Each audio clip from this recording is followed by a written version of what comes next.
The way to stop FGM is what the United Nations has been working on, and that is they feel like the modern day intention of the practice has some good points to it in that it's part of a rite of passage. You know, initially this was done to girls at puberty.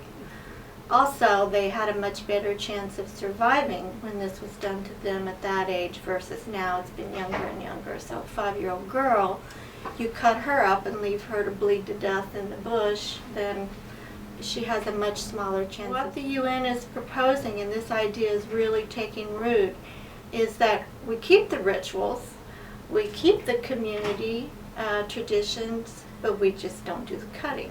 And, you know, try to also work with the elders in the community to tell them what's really at stake. There were a lot of people have tried to drag Islam into it. It has nothing to do with Islam. You know, this is a tribal practice that began thousands of years ago. And so obviously it's not going to go away overnight. But I think there are some organizations that people should investigate if they want to get involved. One of them is the UN Population Fund. They really have the political clout and the global outreach to go in and work with heads of state. And I'm happy to say that since I wrote Desert Flower, this practice has been made illegal in 22 out of the 29 nations where it was practiced. So it still happens in private, it happens in secret. The difference with it being made illegal is that there are now ramifications for it. And when these girls escape, they can go to shelters and their parents cannot take them back. In fact, I went to a school in Kenya outside of Nairobi that's a shelter.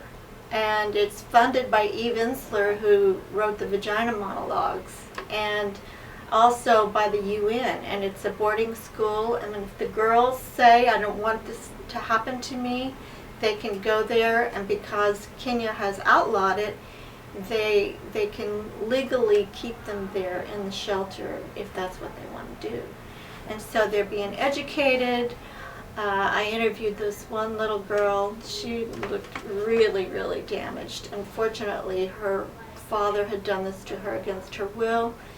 But her goal was to get an education, become a doctor, and come back to her community and help other girls who were dealing with the same issue. There's another organization called Equality Now. It's a nonprofit that's very vocal.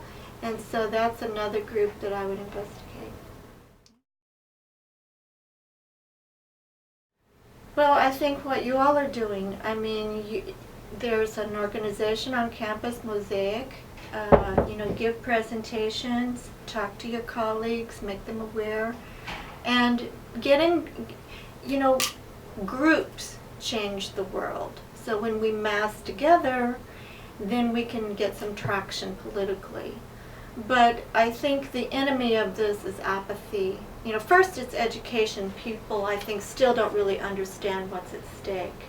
And the second thing is to join together with a group that is really helping these women and these girls.